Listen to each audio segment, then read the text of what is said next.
بھائی پہلے تو یہ بات سمجھ لے کہ یہ کوئی بیان واضح و نصیحت ہے نہیں، یہ علماء آئے ہوئے ہیں، علماء کی جماعت ہے اپنے علاقے میں. تو ان لوگوں کی فکر یہ تھی کہ بس علماء جمع ہو جائے، تھوڑی حرکت ہو جاتی جس کی وجہ سے، اور بعد میں کام کا نظم ہوتا نہیں. تو بس اصل مقصد تو یہی تھا کہ بھائی الجنس یمیل الی الجنس، ہم نے پڑھا ہے نا، الجنس یمیل الی الجنس، کہ ہر ایک شخص اپنی جنسیت کی طرف مائل ہوتا ہے. تو اسی طرح ہم جو ہے تو عالم ہیں، اہل علم ہیں، تو جب علماء کی جماعت آئی ہے تو ہمارا آپس میں ملنا یہ بھی ایک خیر کا ذریعہ ہے نا. تو مذاکرہ تو بس ایک کیا بولتے ہیں فارمیلٹی کو پورا کرنا ہے، ورنہ اصل تو آپسی ملاقات ہے. اور جب جماعت میں نکلے ہوئے جو علماء ہیں اور وہ مقامی علماء سے ملیں گی، ان کی فکریں آپ کی فکریں ایک دوسرے میں مدغم ہوں گی، تو انشاءاللہ ہو سکتا ہے کہ دین کا، ہو سکتا نہیں بلکہ یقینی طور پر دین کا فائدہ ہوگا ہی. جب عوام کی جماعتیں نکلتی ہے اور آپس میں ان کا بھی یہی اصول ہوتا ہے، جیسے ڈاکٹروں کی جماعت چل رہی ہے اگر کہیں، تو وہ جہاں بھی جاتی ہے تو خصوصیت کے ساتھ جو ڈاکٹر طبقہ ہے ان کو جمع کیا جاتا ہے اور پھر ان میں بات رکھی جاتی ہے. اس کی وجہ بھی یہ ہوتی ہے کہ بھئی ان کے واسطے سے اس فیلڈ کے اندر دین جائیں گا. اسی طرح جب سرکاری آفیسر جو ہوتے ہیں، پولیس وغیرہ ہوتی ہے، ان کی جماعتیں نکلتی ہیں تو وہ لوگ کیا کرتے ہیں، اپنے فیلڈ کے لوگوں کو جمع کرتے ہیں. سمجھ میں آئی بات؟ تو خلاصہ یہی ہے کہ آپ کو جمع کرنے کا مقصد یہی ہے کہ بیان واعظ نصیحت کچھ بھی نہیں، بس ایک مذاکرہ ہو جائے مختصر سا، آپ لوگوں کا آپس میں تعارف ہو جائے، فکریں ایک دوسرے میں منتقل ہو، اور اس کے بعد جو ہے تو ضیافت ہو جائے آپ کی. علماء کا اکرام بھی ضروری ہے نا، ہمیشہ تو ہوتا نہیں لیکن کچھ بہانوں سے ہو جاتا ہے، اس لیے سب درود شریف پڑھ لیں. الحمد لأهله والصلاة على أهلها، أما بعد فقد قال الله تبارك وتعالى في كلامه المجيد والفرقان الحميد: فأعوذ بالله من الشيطان الرجيم، بسم الله الرحمن الرحيم، قل هل يستوي الذين يعلمون والذين لا يعلمون. وقال النبي صلى الله عليه وسلم: العلم علمان، علم في القلب فذاك علم نافع، وعلم على اللسان فذلك حجة الله على ابن آدم، أو كما قال عليه الصلاة والسلام. وقال النبي صلى الله عليه وسلم: اخذ عالما أو متعلما أو مستمعا أو محبا، ولا تكن الخامسة فتهلك، والخامسة أن تبغض العلم وأهله، او کما قال علیہ الصلاۃ والسلام. عزیزان گرامی، سارے عالم میں سب سے مقدس، سب سے اشرف اور سب سے برگزیدہ جو ذات ہے وہ اللہ رب العزت کی ذات ہے، کہ سارے عالم میں سب سے ارفع، سب سے اعلیٰ اور سب سے زیادہ تمام نقائص سے پاک، تمام صفات حمیدہ سے متصف جو ذات ہے وہ خالق ارض و سما، اللہ رب العزت کی ذات ہے. اور اس کے بعد اگر کسی کا مقام و مرتبہ ہے تو وہ میرے اور آپ کے آقا مدنی محمد عربی صلی اللہ علیہ وسلم کی ذات اقدس ہے، کہ اللہ رب العزت نے آپ صلی اللہ علیہ وسلم کو اپنے بعد سب سے بڑا مقام و مرتبہ عطا فرمایا، کہ آپ سے زیادہ ساری کائنات میں نہ کوئی مقام والا ہے نہ کوئی مرتبے والا ہے.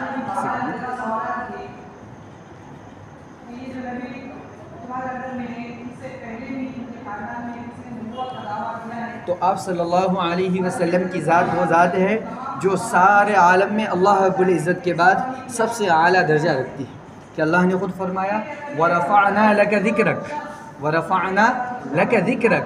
اپنے نبی کی شان جو ہے تو عظمت کو بیان کرنے کے لیے اللہ نے ارشاد فرمایا کہ ہم نے اب آپ کے مرتبے کو، آپ کی شان کو، آپ کے منزلت کو کیا بلند کیا، ارفع کیا.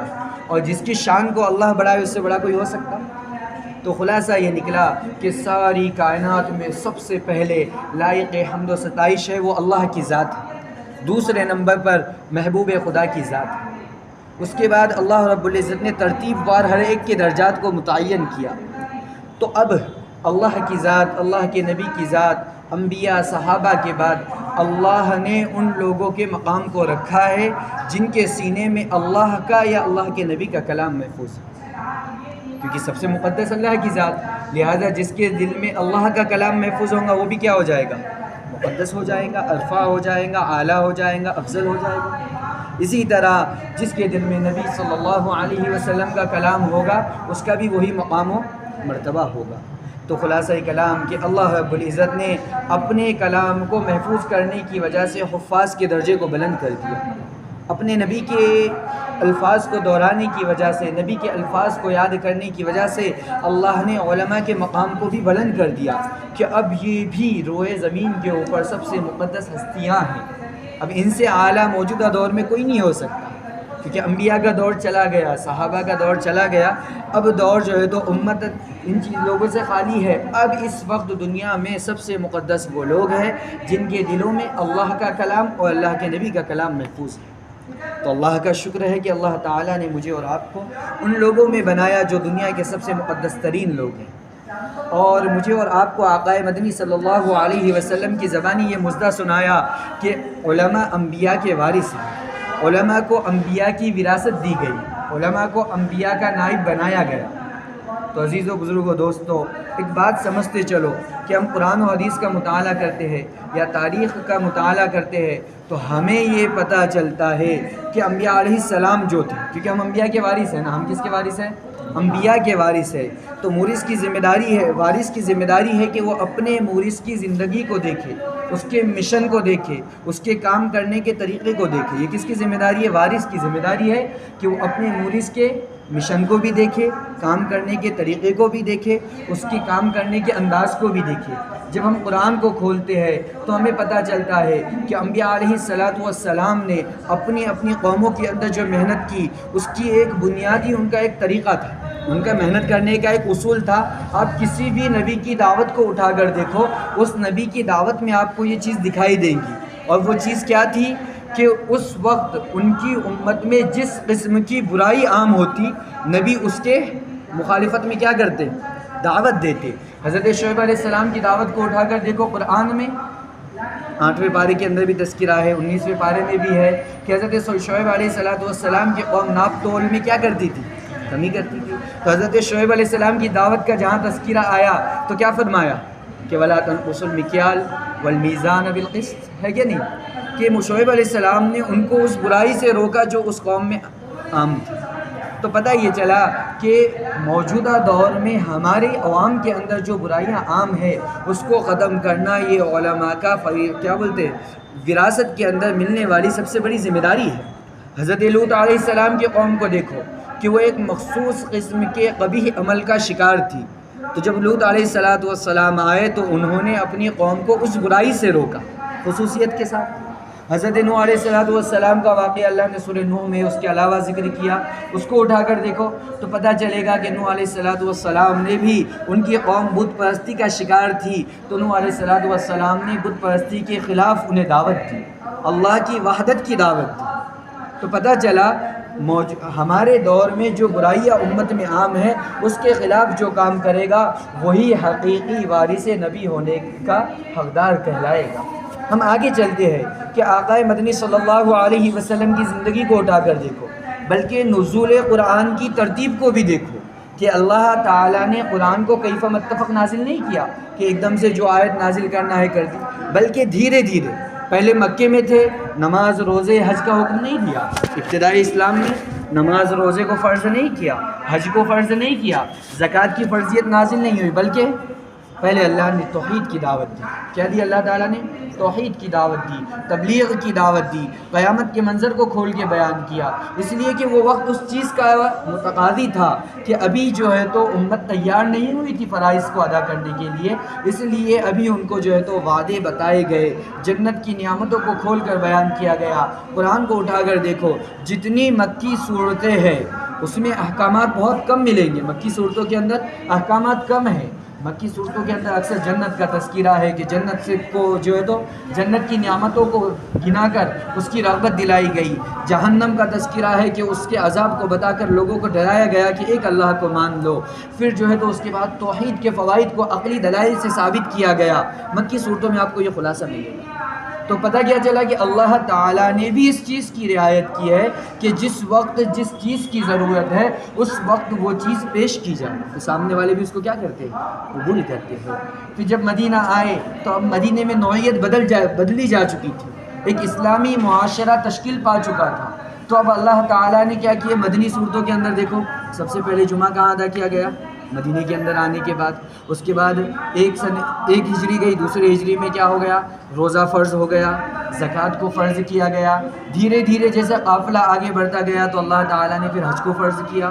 تو خلاصہ کلام کہ قرآن کے نزول میں بھی وقت کی ضرورت کا خیال رکھا گیا۔ کس چیز کا؟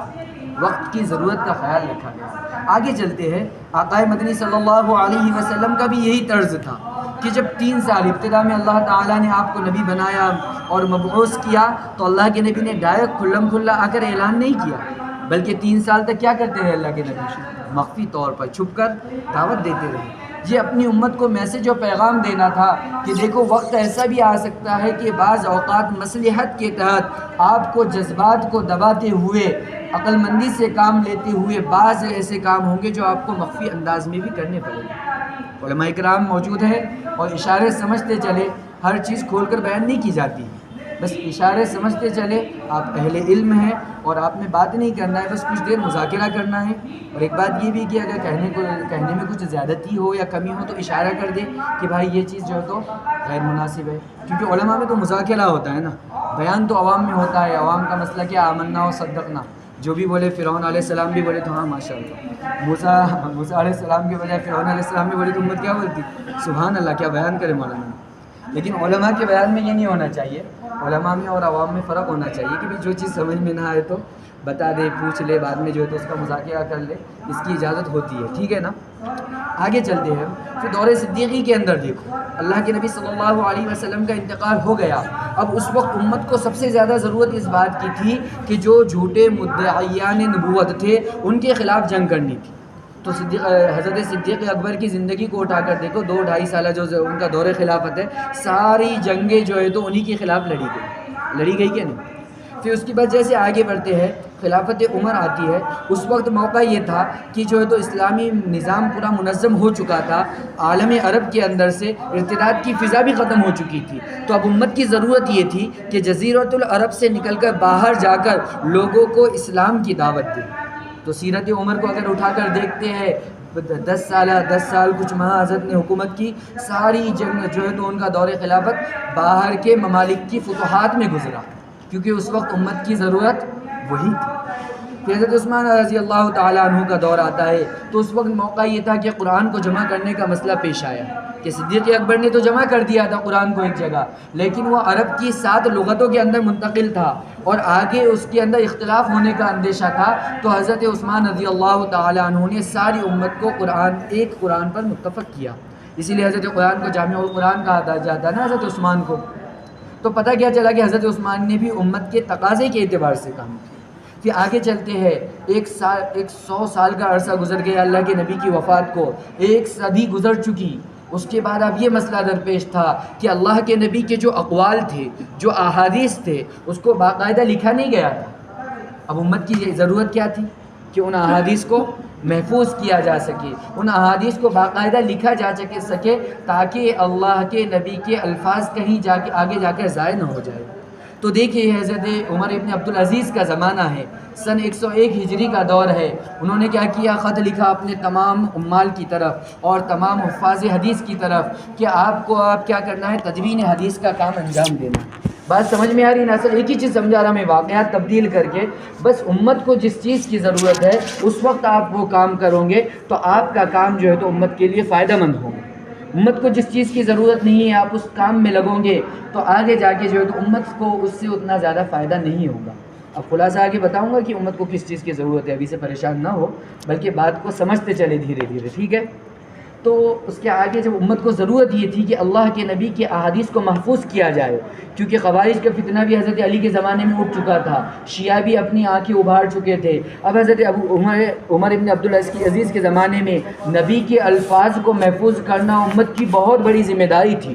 تو اس وقت عمر ابن عبدالعزیز آگے بڑھے اور انہوں نے علماء کو اس کام پر لگایا۔ تو ابو بکر ابن حزم ظاہری اور محمد ابن شہاب الزہری، ان لوگوں نے اس کام کو اپنے ذمے لیا اور حدیث کے سب سے مدون اول یہ لوگ کہلاتے ہیں۔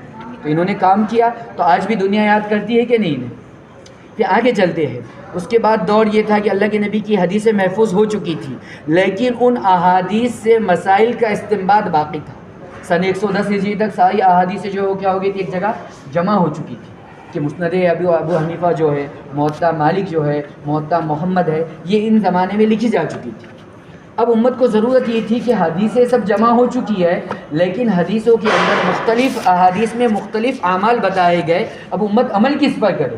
تو ضرورت اس بات کی تھی کہ احادیث کی روشنی میں مسائل کا استنباط و استخراج کیا جائے۔ تو آپ دیکھنا فقہائے اربعہ کا جو زمانہ ہے، امام ابو حنیفہ کی پیدائش 80 ہجری ہے، کتنی ہے؟ 80 ہجری، اور امام احمد ابن حنبل سب سے آخری امام 264 میں وفات ہے ان کی، کتنی؟ 264 یا 241 میں۔ تو یہ جو 150 سال کا وقفہ ہے، اس میں امت کی سب سے بڑی ضرورت یہ تھی کہ احادیث سے مسائل کا استنباط و استخراج کیا جائے۔ تو یہ علماء آگے بڑھے اور انہوں نے اس کام کو اپنے ذمے لیا اور اس کام کو ایسی جافشانی کے ساتھ ادا کیا کہ قیامت تک کے آنے والی امت ان کی قرضدار ہو کے رہ گئی، اور ان کا نام آج بھی ہر ایک ادب کے ساتھ لیتا ہے۔ حالانکہ ان کے زمانے میں دوسرے ائمہ بھی ہو گئے، محدثین بھی ہو گئے، مفسرین بھی ہو گئے، لیکن ان لوگوں نے انہیں یاد رکھا کیوں؟ اس لیے کہ اس وقت امت کو ضرورت اس چیز کی تھی اور انہوں نے امت کی ضرورت کے مطابق کام کیا۔ اب آگے چلتے ہیں، امام بخاری علیہ الرحمہ کو دیکھو، 194 میں پیدائش ہے۔ کب کی پیدائش ہے؟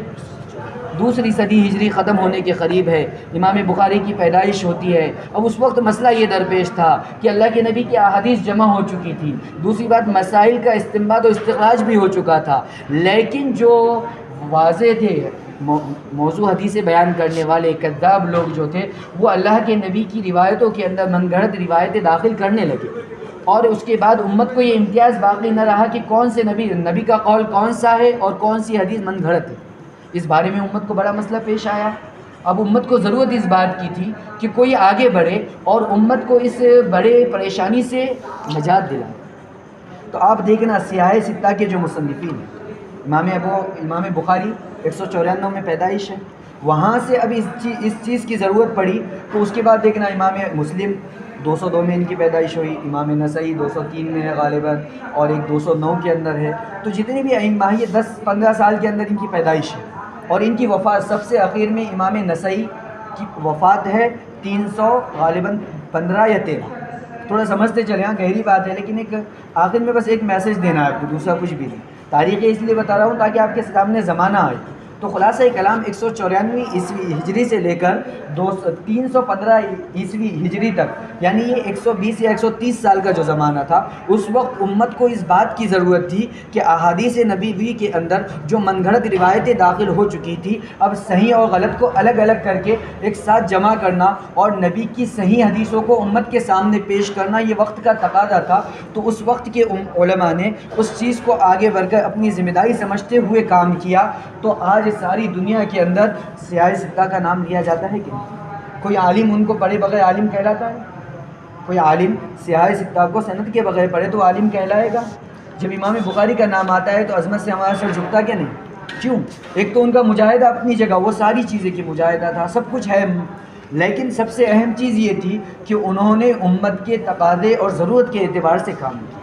اب آگے چلتے ہیں، ایک دور ایسا بھی آیا کہ جب اسلام کے اندر یونانی فلسفہ داخل ہو گیا، اور مامون الرشید کے زمانے میں غالباً کہ اس نے یونانی فلسفے کا عربی میں ترجمہ کروایا۔ اب لوگ جو ہے تو اسلام کو عقل کی نظر میں پرکھنے لگے اور عقل کے اعتبار سے اسلامی عبادتوں پر اعتراضات کرنے لگے، اور یہ حملہ ایسا خطرناک حملہ تھا کہ اس دور کے علماء حیران و ششدر رہ گئے تھے۔ آج کے زمانے میں بھی اس کی کچھ نظیر ہے، تفصیل کا وقت نہیں ہے، پھر کبھی انشاءاللہ بتایا جائے گا، لیکن اس زمانے میں یہ فتنہ ابھرا کہ احکام اسلام کو عقل کے اعتبار سے جو ہے تو لوگ غلط ٹھہرانے لگے، اسلامی احکامات کو عقلی اعتبار سے غلط ٹھہرانے لگے، اور یونانی فلسفے کے زور پر اسلامی عبادات کی تردید کرنے لگے۔ تو اب ضرورت اس بات کی تھی کہ مسلمانوں میں سے کوئی کھڑا ہو اور وہ اسلامی عبادات کو عقل کی نظر میں صحیح ثابت کر کے بتائے۔ تو اس وقت پھر امام غزالی علیہ الرحمہ، امام رازی علیہ الرحمہ، یہ لوگ کھڑے ہوئے، انہوں نے اس عظیم الشان کام کا بیڑا اٹھایا، اور اس دور میں انہوں نے اس کام کو کیا، اتنے اچھے انداز میں کیا کہ آج بھی ساری امت مسلمہ ان کی اس سلسلے میں مقروض ہے۔ امام غزالی، امام رازی، اور اسی طرح اور کوئی ایک دو ابو علی سینا وغیرہ، انہوں نے ایسا فلسفے کے اندر کام کیا کہ جو عقل کی بنیاد پر اسلام پر اعتراضات کرنے والے تھے، ان کو ان کی زبان میں جواب دے کر ایسا بتایا کہ وہ خود حیران رہ گئے، جو اعتراض کرنے والے تھے سب حیران۔ تو وقت تو نہیں ہے، واپس ہم چلتے ہیں اب اختتام کی طرف۔ اب پوری بات کا خلاصہ، اب تک بات نہیں بھی سمجھے تو چلے گا، لیکن یہ بات سمجھ لو، 2-3 باتیں جو بتانا ہے آخر میں وہ بات سمجھیں کافی ہے، آپ کا یعنی کہ جڑنا مبارک ہے۔ وہ یہ ہے کہ دیکھو ہم نے ابھی قرآن کی روشنی میں، حدیث کی روشنی میں اور تاریخ کی روشنی میں دیکھا کہ جو لوگ امت کے تقاضے کے اعتبار سے کام کرتے ہیں دنیا ان کو قیامت تک کے لیے یاد رکھتی ہے، اور نبیوں کا مشن بھی یہ تھا کہ امت میں جس چیز کی ضرورت ہے اس چیز کو پیش کرو، تو نبیوں کا مشن بھی یہ اور امت کا طریقہ بھی یہ ہے، علماء ہمارے امت کے جو علماء گزرے ہیں ان کا بھی طریقہ یہ رہا ہے، لہٰذا میری اور آپ کی ذمہ داری بھی ہے کہ ہم بھی امت کے تقاضے کے اعتبار سے اپنے آپ کو کام میں لگائیں۔ سمجھ میں آئی بات؟ امت کے تقاضے کے اعتبار سے اگر ہم اپنے آپ کو کام میں نہیں لگائیں گے، اپنے ذوق کے اعتبار سے کام کریں گے، ایک وقت آئے گا آپ کا کام مفید تو ہوگا لیکن امت آپ کو ہمیشہ کے لیے یاد نہیں رکھے گی۔ اب سوال یہ درپیش ہے کہ اس وقت امت کا مسئلہ کیا ہے، اس وقت امت کو کس چیز کی ضرورت ہے؟ سوال یہ درپیش ہے نا۔ تو ہمارے اکابرین کے اعتبار سے، بلکہ موجودہ دور کے تمام اکابرین کے اعتبار سے متفقہ فیصلہ ہے کہ اس دور میں امت کا سب سے بڑا مسئلہ، خصوصاً ہندوستان کے اندر، امت کو ارتداد سے بچانا ہے۔ سب سے بڑا مسئلہ کیا ہے؟ امت کو ارتداد سے بچانا ہے۔ اب لہٰذا موجودہ دور کے علماء کی بھی ذمہ داری ہے وہ اپنے مورثین یعنی کہ انبیاء علیہ السلام کے نقش قدم پر چلتے ہوئے، اور اسی طرح اپنے جو متقدمین علماء ہیں ان کے نقش قدم پر چلتے ہوئے ہم بھی اپنے آپ کو امت کے ضرورت کے مطابق کام میں لگانے کی کوشش کریں۔ اب سوال یہ درپیش ہوتا ہے کہ جب امت میں ارتداد کا مسئلہ سب سے اہم ہے تو اس کے ازالے کی شکل کیا ہے؟ اس کے ازالے کی شکل بہت آسان ہے، اور وہ ہمیں حضرت جی مولانا الیاس صاحب نور اللہ مرقدہ کی سیرت کا مطالعہ کرنے سے پتہ چلتا ہے کہ جب انگریز آئے تھے انہوں نے بھی ساری عیسائی مشنریوں کو اس کام پر لگا دیا تھا کہ کس طرح سارے ہندوستان کے لوگوں کو کیا کرے، ارتداد کا شکار کرے، عیسائی بنائے، اور غیر مسلموں کو بھی، مسلمانوں کو بھی، سب کو عیسائی بنائے۔ تو لہٰذا مولانا الیاس صاحب کے سامنے بھی یہ مسئلہ درپیش تھا۔ تو دیکھو مولانا الیاس نے کس طرح کام کیا کہ سب سے پہلے مکاتب کے نظام کو منظم کیا۔ میوات کے اندر آپ جا کر دیکھنا کہ ہمارا بھی الحمدللہ وہاں وقت لگا ہے کہ وہاں پر مکاتب کا نظام کتنا منظم ہے، اور وہ لوگ کہتے ہیں کہ اس کو منظم کرنے میں مولانا الیاس صاحب کی فکر تھی۔ اس کام کو شروع کرنے سے پہلے مولانا الیاس صاحب نے پہلے مکاتب کے جال کو بچھایا تھا۔ سمجھ میں آئی بات؟ کیونکہ امت دیکھو 2 حصوں میں منقسم ہے، ایک تو بچے ہیں، ایک تو جوان اور بوڑھے ہیں، ایک بچے ہیں اور دوسرے جوان اور بوڑھے ہیں۔ جو بچے ہیں ان کو ارتداد سے محفوظ رکھنے کے لیے، ان کے عقائد کو کیا بولتے ہیں ان کے عقائد کو ارتداد سے بچانے کے لیے، ان کے عقائد کو مضبوط کرنے کے لیے انہیں مکتب سے جوڑنا ضروری ہے۔ اور اسی طرح جو جوان ہیں، بوڑھے ہیں، اب ان کو ارتداد سے بچانے کے لیے ہمیں اس کام سے جوڑنا کیا ہے؟ ضروری ہے، کیونکہ اب بوڑھے تو مکتب میں آنے سے رہے، انہیں تو ہم جو ہے تو مکتب میں بچوں کی سب میں بٹھا کر سمجھانے سے رہے۔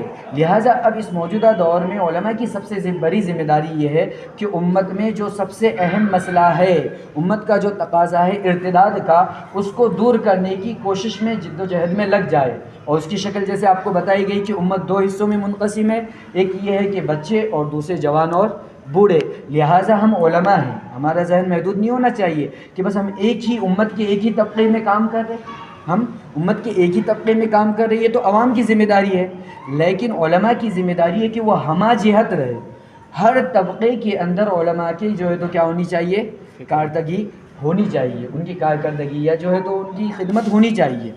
اس سے ایک فائدہ یہ ہوتا ہے کہ امت میں اور عوام میں ربط بھی قائم رہتا ہے، اور دوسرا فائدہ یہ ہوتا ہے کہ جب علماء آگے بڑھ کے کام کرتے ہیں تو علم کی روشنی میں کام ہوتا ہے، اور جو کام علم کی روشنی میں ہو وہ گمراہی اور جہالت سے محفوظ رہتا ہے۔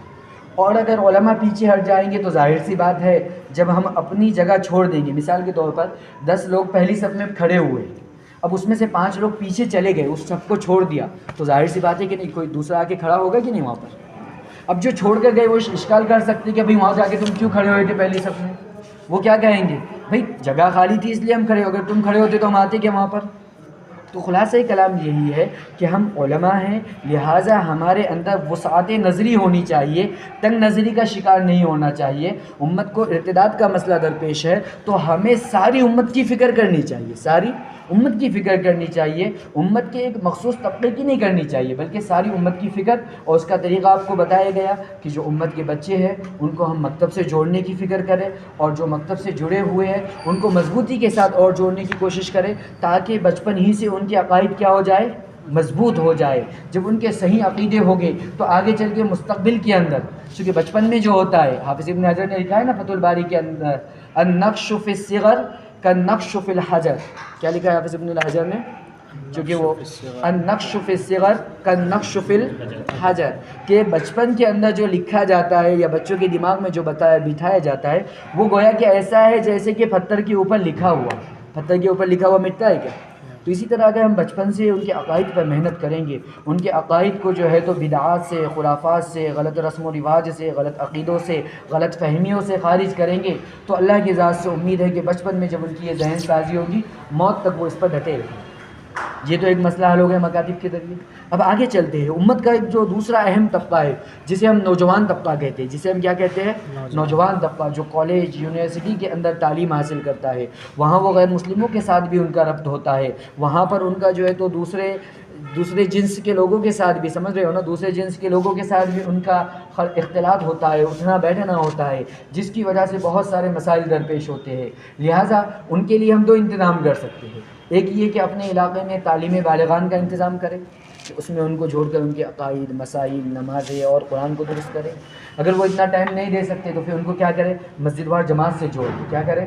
مسجد وار جماعت سے جڑے رہیں گے، اللہ کے راستے میں نکلیں گے، وہاں جا کر ان کی جو ہے تو صحیح تربیت ہوگی تو پھر بھی وہ ارتداد سے بچ سکیں گے۔ تو پہلی محنت یہ کہ ان کی کوشش ہی ہونی چاہیے کہ تعلیم بالغان کا انتظام ہمارے پاس ہو، کیونکہ ہم نے جو بتایا کہ ہمیں ارتداد سے امت کو بچانا ہے تو امت کے ہر طبقے کو بچانا ہے نا، کسی ایک مخصوص طبقے کو نہیں بچانا ہے۔ تو اسی لیے تینوں طبقوں کی ترتیب الگ الگ ہے۔